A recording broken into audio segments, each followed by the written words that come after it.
우리에게 주시는 하나님 말씀은 요한복음 11장 1절부터 16절까지 말씀입니다.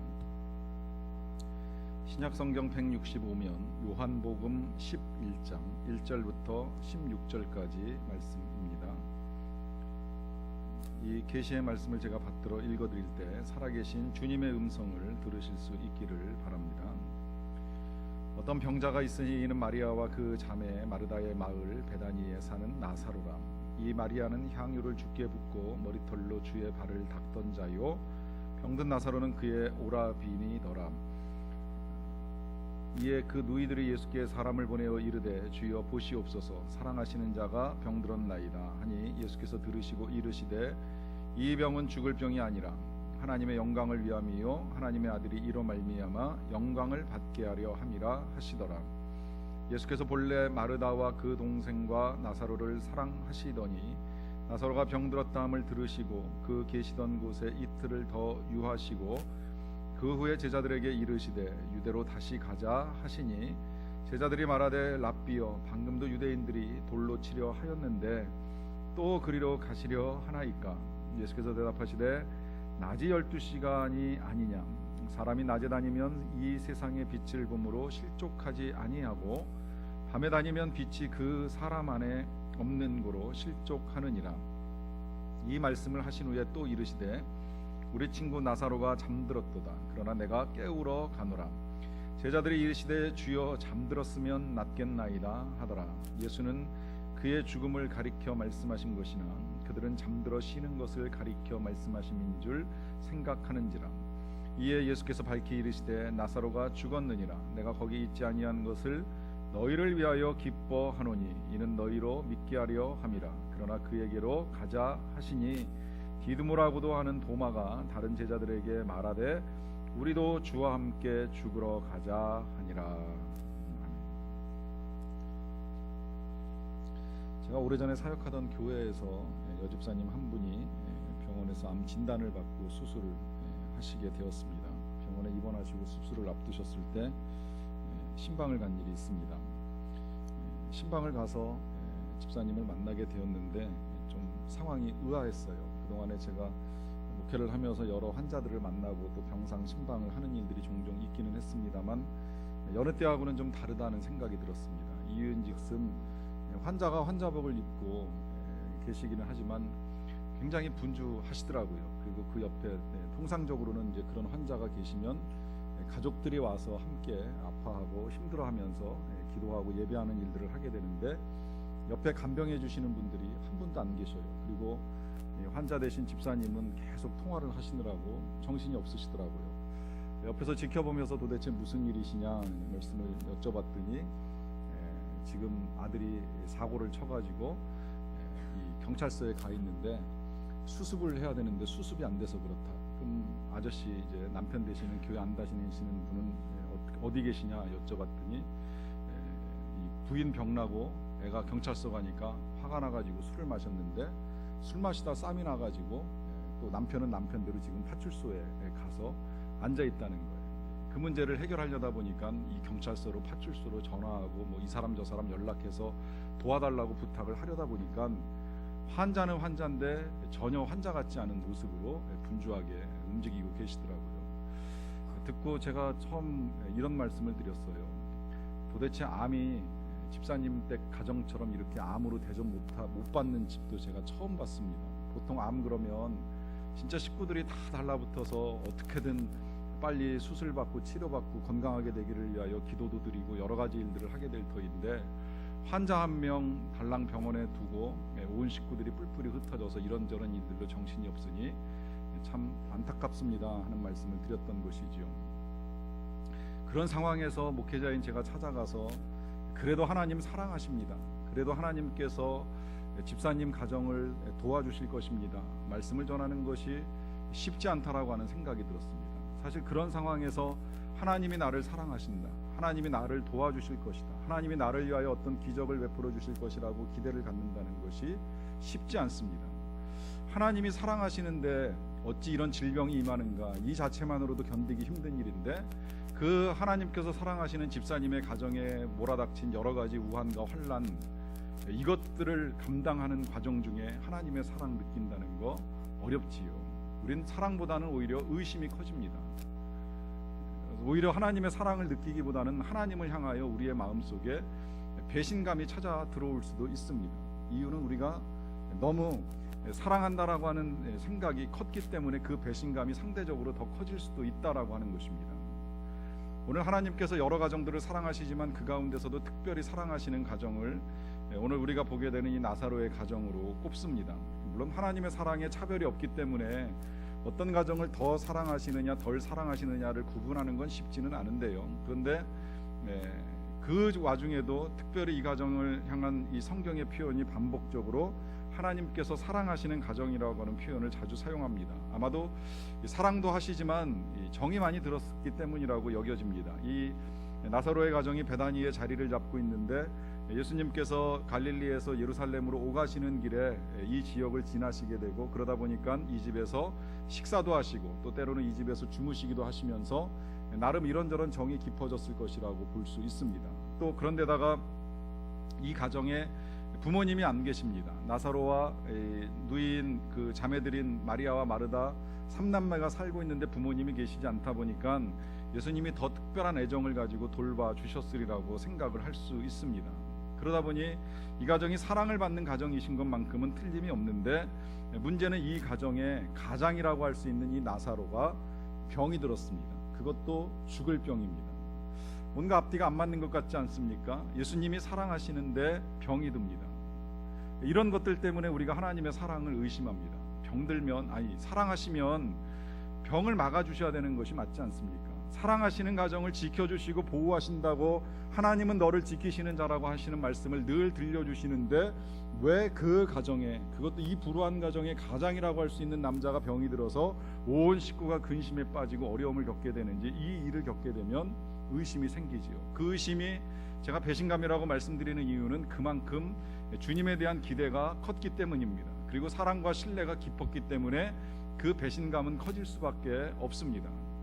여러분, 부모가 자식을 가르치는 거 쉽지 않다는 이야기를 많이 합니다.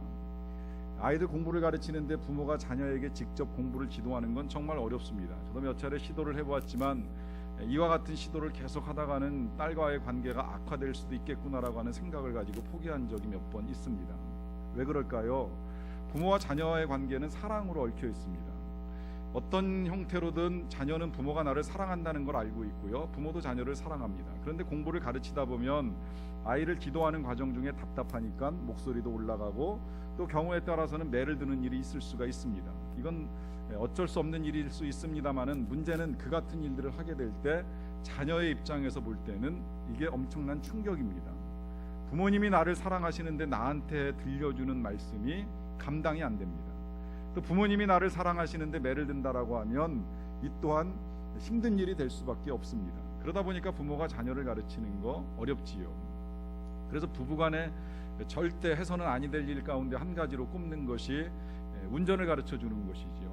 대개는 남자들이 먼저 운전을 배우고 아내를 가르쳐 주는 일들이 종종 있는데, 이거 가르쳐 주고 배우다가 부부싸움하고 심한 경우에 이혼이라는 말까지 오고 가는 경우들이 있습니다.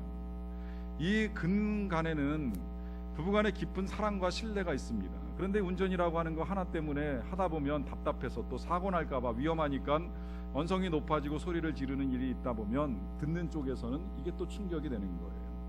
아니, 이 사람이, 내가 그동안에 이 사람을 믿고 결혼하고 그동안 그렇게 헌신하면서 열심히 살았는데 이까지 운전 하나 가르쳐주면서 이런 소리 저런 소리 하는 거 듣다 보면 화가 나니까 그 화 때문에 이제 충격을 받고 여러 가지 생각을 하게 되는 것이죠. 사랑이 깊으면 깊을수록 그만큼 배신감이 커질 수 있다라고 하는 걸 우리 일상에서도 보게 됩니다. 마찬가지로 하나님의 사랑이 의심되는 건 그 하나님과의 교제가 깊어지면 깊어질수록 하나님이 나에게 해주시는 은혜가 충분히 느껴지지 아니할 때 그 사랑에 의심이 찾아 들어오게 되어 있습니다. 오늘 이 가정이 그런 일들을 겪게 됩니다. 하나님 사랑하시는데, 예수님이 특별하게 아껴주신 가정인데 질병이 찾아왔습니다. 근데 더 힘든 건 그 뒤에 이루어집니다. 이 병을 고치기 위해서 고민 끝에 나사로가 사람을 보냅니다. 보내서 도와달라고 하는 요청을 하지요. 이 본문을 제가 여러분들과 지난 1월 달에 1월 첫 주일에 보았던 말씀입니다. 그때 관점은 이 이 마르다와 마리아의 입장에서 가지고 있었던 생각, 예수님이 여기 계셨더라면 우리 오라버니 나사로가 죽지 아니하였겠나이다라고 하는 이 부정적인 생각을 우리가 새해에는 떨쳐버리고 어떤 생각을 가지고 살아갈 것이냐라고 하는 것을 가지고 말씀을 나누었는데요. 오늘은 이제 나사로의 입장에서 한 번 더 조명을 하게 됩니다.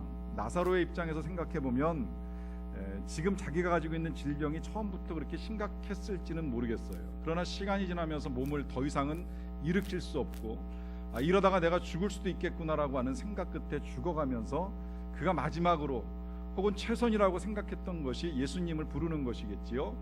예수님이 오시면 달라질 거야. 예수님이 오시면 날 능히 고쳐주실 수 있을 거야. 왜냐하면 예수님은 이미 많은 사람을 고치셨고 또 때로는 귀신도 내쫓으시고 때로는 풍랑도 가라앉히시고 놀라운 일들을 많이 하셨다고 하니까 나의 이까지 질병쯤이야 얼마든지 고쳐주시겠지 믿음 가지고 사람을 보냅니다. 그런데 예수님이 오시지 않아요. 별의별 생각이 다 들겠지요. 연락은 제대로 간 것일까? 사람이 가서 찾아야지만 내 이 아픈 소식을 전할 수 있는 이 시대에 과연 그 사람을 제대로 만나기나 한 것인지, 아니면 만나서 듣고 난 다음에 이 예수님이 제대로 오고 계시기나 한 것인지, 다른 무슨 일이 생겼는지 기다리고 기다리다가 더 이상 기다릴 수 없는 상황, 죽음이라고 하는 상황이 닥치면서 그는 인생을 끝내게 됩니다. 이쯤 되면 마지막 한순간에 그래도 주님이 오실 거야라고 하는 믿음보다는 정말 주님이 나를 사랑하시는가라고 하는 의심이 훨씬 더 커질 수밖에 없습니다. 여러분, 우리가 가지고 있는 이 믿음에 대해서 의심을 갖는 또 하나의 이유는 응답의 지연입니다. 주님이 약속하시고 주님이 이루시겠다고 분명히 말씀하셨는데, 그래서 그 말씀을 믿고 기도를 드렸는데 기도 드린 것처럼 이루어지지 아니하는 여러 가지 결과들과 상황들을 바라보면서 우리는 또다시 의심합니다. 주님 정말 사랑하시나? 주님 정말 우리를 위하여 능력을 베풀어 주시는가? 특히 우리가 계속 이런 말씀들을 들어왔잖아요. 하나님이 회당장 야이로의 딸도 살리시더라. 또 파도와 풍랑에게 명령을 하시면서 가라앉히시더라. 특히나 이와 같은 일들을 하실 때는 비록 주무시긴 하셨지만 어느 순간 예수님이 일어나셔서 일어나시자마자 명령을 하셨어요. 그러면 이같이 죽어가는 상황 속에서 사람을 부를 때에는 그 예수님께서 듣자마자 달려오셔서 사랑하시니까 특별히 빨리 달려오셔가지고서 고쳐주실 것만 같은데, 결국 예수님은 오시지 아니하고 내 자신이 죽어간다라고 생각했을 때에 나사로의 입장에서는 그간에 예수님이 보여주셨던 말씀과 사랑에 대한 모든 신뢰가 한순간에 무너지는 상황이라고도 볼 수 있습니다.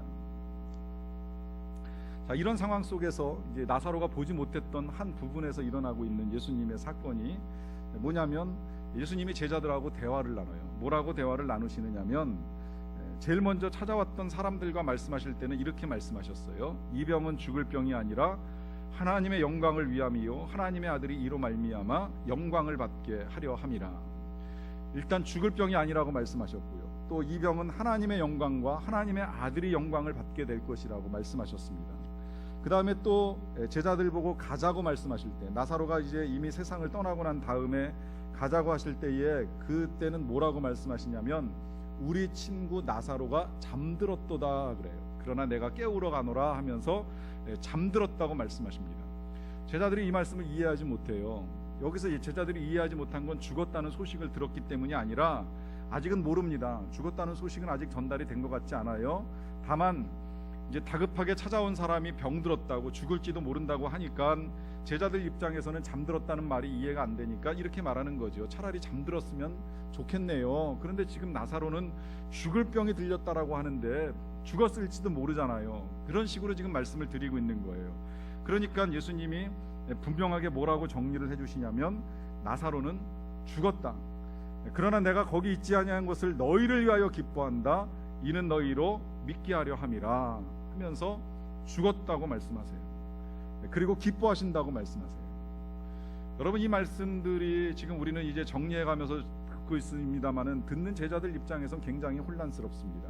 죽을 병이 아니라고 하시는데 죽었고, 하나님의 영광을 위한다고 말씀하셨는데 무슨 영광이 나타났는지 모르겠고, 그리고 마지막에는 내가 이 일로 말미암아 기뻐한다라고 하시는데 도대체 예수님의 기쁨이 무엇인지, 지금 나사로는 병들어 죽어 있고 또 그의 가족들은 깊은 슬픔에 빠져 있는데 그 와중에 이 예수님께서 홀로 기뻐하신다라고 하는 것이 무슨 의미인지 도대체 알 수가 없지요.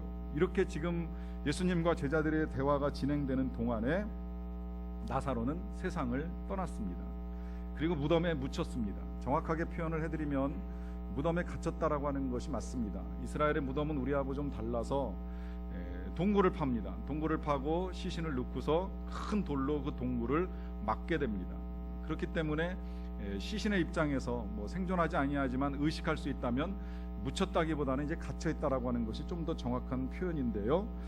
그 상태에서 나사로는 죽어 있습니다. 그리고 시간이 흐릅니다. 시간에 대한 인식은 불가능합니다. 작년에 우리나라에 번역된 책 가운데 하버드 대학교 의과대학 교수인 이븐 알렉산더라고 하는 분이 쓴 책 가운데 나는 천국을 보았다라고 하는 책이 있습니다. 이분은 그 모든 것을 과학적으로 생각을 하던 사람이었는데 자기가 세상을 떠나고서 7일 동안 내사 상태에 있다가 경험하게 된 천국을 자기가 알고 있는 지식인 그 최첨단 내과학 이론과 의학적 추론을 통해서 이제 다시 정리를 한 사람입니다. 그 책 속에서 그가 이 죽음 가운데 보내는 시간에 대해서 표현하기를 도대체 얼마의 시간이 흐르는지를 인식할 수 없다는 거예요. 그리고 나중에 자신이 깨어나서 이제 세상에 다시 돌아오게 되었을 때 식구들과 의사들과 여러 사람들의 의견을 종합해서 보니까 한 7일 정도의 시간이 흘렀다는 걸 뒤늦게 알게 되었다는 겁니다. 그러니까 죽음의 상태에서는 시간이 어느 정도로 흘러가고 있는지는 정확히 알 수는 없다는 거예요. 아마 나사로도 그걸 똑같이 경험했으리라고 생각이 듭니다. 이미 죽었고 어떤 상황에 어떤 시간을 보냈는지는 모르겠지만 그 시간이 가는 동안에 이제 어느 한순간 소리가 들려옵니다. 그 소리 가만히 귀 기울여 보니까 예수님의 목소리예요. 나사로야 나오라 부르짖는 이 소리가 예수님의 소리인 것을 알게 되고 몸을 일으켜 세우지요. 그런데 막상 몸을 일으키려다 보니까 이 나의 몸이 죽어갈 때하고 다르다라고 하는 걸 깨달았을 것입니다. 그냥 침상에 누워있다고 생각을 했었는데 컴컴한 동굴 안에 누워있고 그리고 자신의 몸이 이 시신을 감싸는 세마포로 쌓여져 있다라고 하는 사실을 느꼈겠지요. 그때 예수님이 한 번 더 말씀하십니다. 풀어놓아 다니게 하라. 그제서야 자신의 몸을 감싸고 있었던 세마포를 사람들이 풀어주고 그래서 움직이게 되었을 때 이제 한 사람 한 사람 눈에 들어옵니다. 예수님이 들어오고 예수님 주변의 제자들이 눈에 들어오고 또 자신의 누이 동생들과 구경하는 사람들이 보였겠지요. 이게 무슨 일인가 싶어서 의아해할 때 사람들의 표정은 굉장히 놀랐으리라고 생각을 합니다. 이게 어떻게 된 일이지? 어떻게 죽은 나사로가 살아날 수 있었을까? 분명히 우리가 죽은 것을 확인했고 무덤에 넣었고 돌로 막았었는데 그리고 사흘이라고 하는 시간이 지났는데 그 이후에 어떻게 이 나사로가 다시 살아서 우리 곁에 온다는 말인가? 그 놀라운 표정들로 이 나사로를 쳐다볼 때 아마 그 모든 상황들을 이제 이해하게 된 누이 동생 둘이서 나사로에게 달려와서 끌어안으면서 눈물을 흘렸으리라고 생각을 합니다. 그제 이제 하나둘씩 확인하고 정리를 하게 되는 거죠. 나는 죽었었고 나를 예수님이 살리셨구나. 그때 이 나사로가 예수님을 다시 만나게 됩니다. 떠날 때는 그랬어요. 떠날 때는 주님 다시 오시지 않는구나. 날 살려주기 위하여 우리 집으로 오시는 일은 이제 없구나. 내가 지난번에 보았던 예수님이 끝이 없구나. 나의 이 질병 가운데는 아무런 능력도 도움도 베풀어 주실 수 없는 예수님이구나. 이렇게 생각하며 세상을 떠났는데 그 죽었던 나사로가 다시 살아나면서 무덤 앞에서 예수님을 다시 만납니다. 여러분, 제가 오늘 여러분들과 저가 다시 만나기를 원하는 예수님이 바로 이런 예수님입니다. 이런 예수님이라고 말씀을 드리는 것은 첫째로 그 예수님이 이와 같은 능력을 행하실 수 있는 예수님이라고 하는 사실입니다. 예수님은 죽은 자를 살려내시는 능력을 가지신 예수님입니다. 때로 이 능력 때문에 오히려 예수님을 믿는 믿음보다는 우리가 예수님을 향한 의심이 커져가는 일들이 있습니다. 왜냐하면 우리도 똑같이 이와 같은 일들을 겪을 수 있기 때문입니다. 그런 일이 일어나지 않기를 늘 바라고 기도하고 살아가지만 때로 인생을 살다 보면 주변에서 이 마리아나 마르다처럼 아주 가까운 사람이 생각지도 않은 나이에 빨리 세상을 떠나는 일들이 있습니다. 그때 우리가 기도를 드립니다. 주님 살려주십시오. 주님 이 사람을 도와주십시오. 고쳐주십시오. 간절히 매달려서 기도하는 일들이 있습니다. 그 같은 일들은 아니겠지만 우리의 일상 가운데 부딪히는 정말 이와 같은 악재들 속에서 우리는 하나님의 능력의 도우심이 빨리 임하기를 소망하면서 기도를 드립니다. 그런데 응답이 되지 아니할 때에 의심을 가지고 정말 예수님이 죽은 자를 살려내신다고 했는데 이 정도의 일도 못하시면서 우리를 도와주시는 것이 맞는가라고 하는 의심을 갖게 되지요. 그 의심을 깨칠 수 있도록 오늘 이 나사로를 살려주시는 예수님을 우리가 바르게 볼 수 있어야만 합니다. 그것은 이와 같은 일들을 통해서 주님이 우리를 사랑하신다라고 하는 사실이 너무나도 명백하게 드러나기 때문입니다. 그 사랑이 명백하게 드러난다라고 말씀을 드리는 이유가 있습니다. 그것은 이 나사로의 다시 살아나는 이 사건이 나사로 한 사람만을 위한 것이 아니기 때문입니다. 나사로가 세상을 떠날 그 질병에 놓여 있을 때 주님 분명히 말씀하셨지요. 이 일은 하나님의 영광을 위한 것이라고 말씀을 하셨습니다. 자, 그렇다면 그 영광이 어떻게 드러나는가? 오늘 본문을 좀 건너뛰어 가지고 11장 45절에 보시게 되면 이런 기록이 있습니다. 마리아에게 와서 예수께서 하신 일을 본 많은 유대인들이 그를 믿었다. 또 조금 더 건너뛰어서 보시게 되면 12장 9절부터 11절까지 이런 말씀이 있습니다. 유대인의 큰 무리가 예수께서 여기 계신 줄을 알고 오니 이는 예수만 보기 위함이 아니요 죽은 자 가운데서 살리신 나사로도 보려 함이니라. 대제사장들이 나사로까지 죽이려고 모이하니 나사로 때문에 많은 유대인이 가서 예수를 믿음이러라. 여기 분명히 증거되고 있는 사실이 한 가지가 있죠. 그것은 이 사건 하나 때문에 많은 사람들이 예수님을 믿습니다. 그동안에 유대인들이 예수님에 대한 신뢰를 갖지 못했어요. 믿지를 못했습니다. 그런데 나사로를 살리셨다는 이 사건 때문에 그 유대인들이 이제 예수님을 믿기 시작을 합니다. 그런데 그 와중에도 보면 이 대제사장들이나 이런 사람들이 나사로까지 죽이려고 모의를 합니다. 철학자인 키에로케고르가 이런 말을 했죠. 사람이 속는 방식에는 두 가지가 있다. 하나는 사실이 아닌 것을 믿을 때이고 또 다른 하나는 사실인 것을 믿지 않으려고 할 때이다. 예수님께서 나사로를 살리셨을 때 그 사실을 믿고서 예수님을 따르는 사람들이 있는가 하면 그 사실을 믿지 못하고서 예수님을 오히려 죽이려고 하는 사람들이 있습니다. 여러분, 여기서 우리가 잘 선택해야만 됩니다. 이같이 예수님께서 행하신 일들을 바라볼 때에 이것을 믿을 것인가 믿지 아니하실 것인가, 자칫 잘못하면 내 생각에 속아서 내가 진리를 거부하는 일이 일어날 수 있다는 거예요. 그런데 그 거부에 우리가 이유를 분명히 말할 수 있지요. 도대체 나의 삶에서 예수님이 살아계신 증거와 능력들을 경험할 수 없기 때문입니다. 그건 이렇게도 생각해 볼 수 있어요. 그러면 왜 예수님은 그 나사로를 살리시는 것과 같은 일들을 계속 반복적으로 하시지 아니하셨을까라고 하는 질문과 함께 생각을 해보는 겁니다. 그 질문에 앞서서 이제 예수님이 이 나사로를 살리실 때 하신 말씀을 우리가 다시 한번 생각을 해봐야 되는데요. 예수님이 뭐라고 말씀하셨냐면 이렇게 말씀하셨습니다. 나는 부활이요 생명이니 나를 믿는 자는 죽어도 살겠고 무릇 살아서 나를 믿는 자는 영원히 죽지 아니하리니 이것을 너희가 믿느냐. 주님이 부활이요 생명이시기 때문에 주님을 믿는 자는 죽어도 살겠다는 거예요. 이 예수 그리스도를 믿는 자는 죽을지는 모르겠지만 그러나 죽은 이후에 다시 살리시는 하나님의 은혜 가운데 들어갈 수 있다는 말씀입니다. 그리고 무릇 살아서 믿으면 이제 죽음이라고 하는 과정을 통과하긴 하지만 영원히 죽지는 아니할 것이라고 하는 것을 분명하게 말씀을 해 주십니다. 그 증거로 예수님이 하신 일이 뭐냐면 나사로를 살려내신 거예요. 그래서 예수님이 죽은 자를 살리신다라고 하는 걸 분명하게 보여주셨습니다. 그런데 우리는 무슨 생각을 가지고 있느냐면 또 보여주십시오. 또 증거가 필요합니다. 여러분 생각해 보세요. 어린아이를 데리고 등산을 가는 아버지가 있습니다.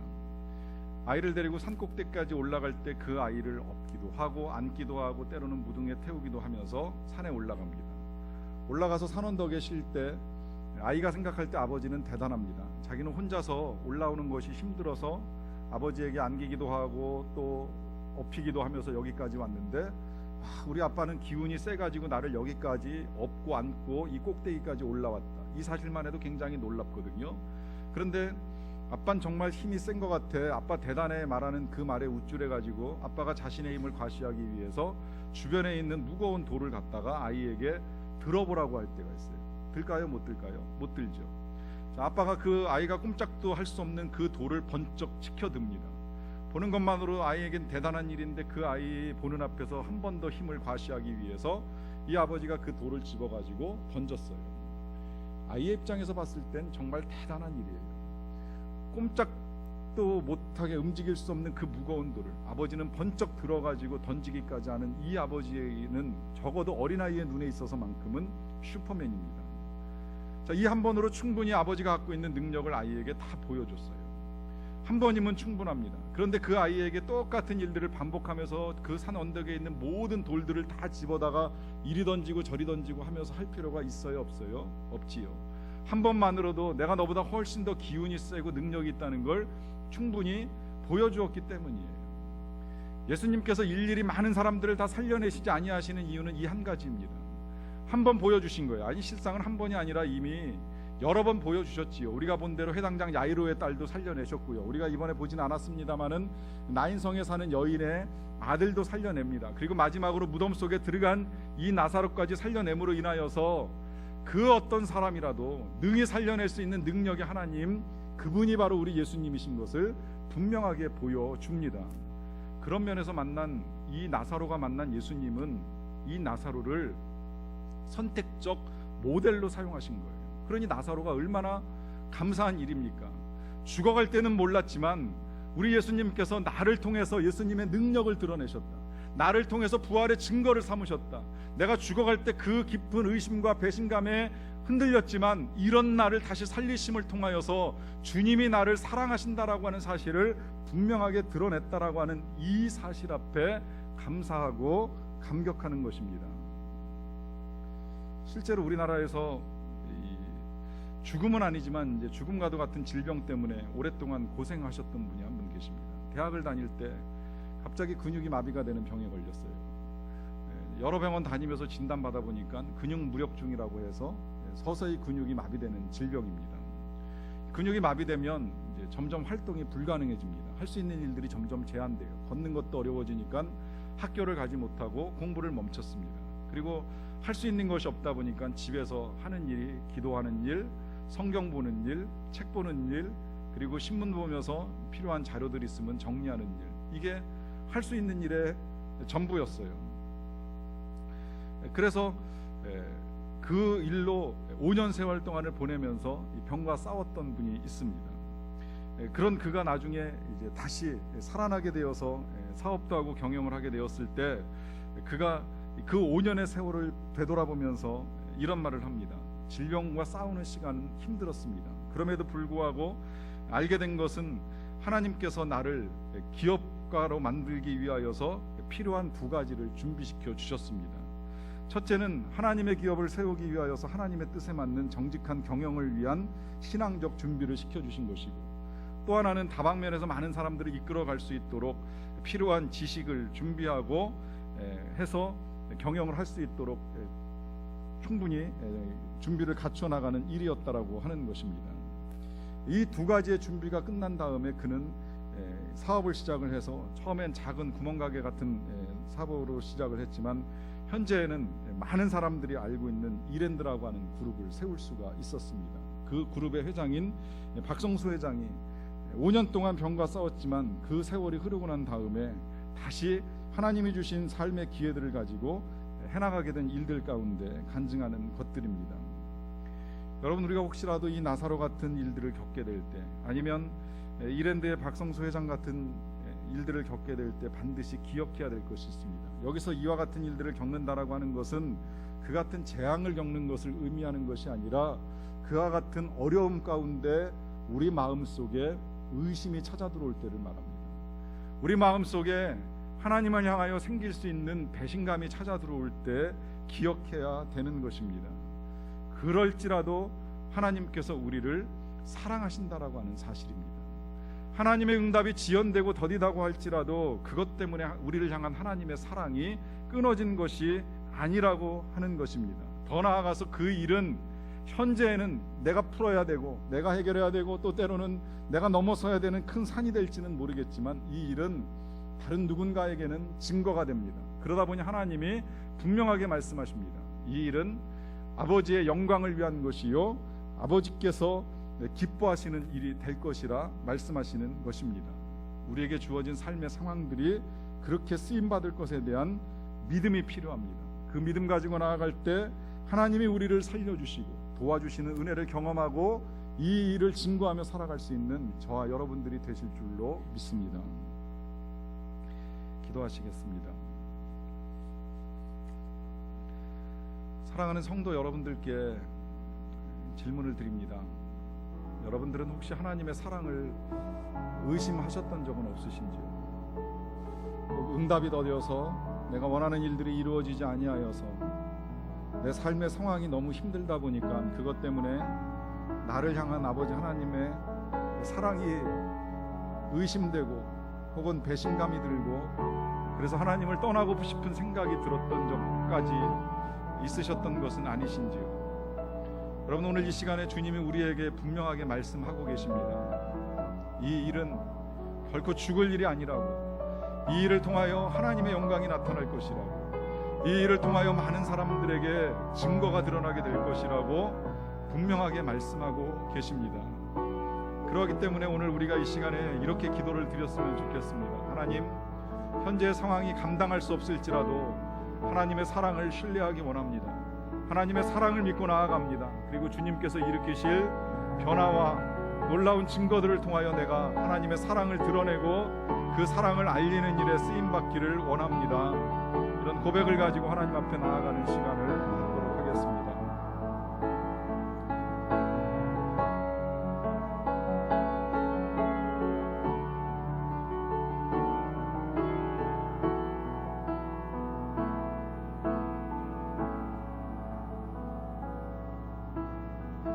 하나님, 오랫동안 기도하고 또 풀리지 않는 일들 앞에서 하나님의 사랑을 의심하고 방황하였음을 고백합니다. 하나님의 사랑을 믿지 못하는 믿음 때문에 흔들렸음도 고백합니다. 그러나 그것으로 인하여 우리에게 향한 하나님의 사랑이 끊어진 것이 아니에요. 오히려 하나님이 이후에 이루실 일들로 인하여 영광 받으시고 이후에 이루실 일들로 통하여서 하나님의 살아계심을 드러내실 것을 우리가 기대할 수 있도록 도와주신 것을 감사드리옵나이다.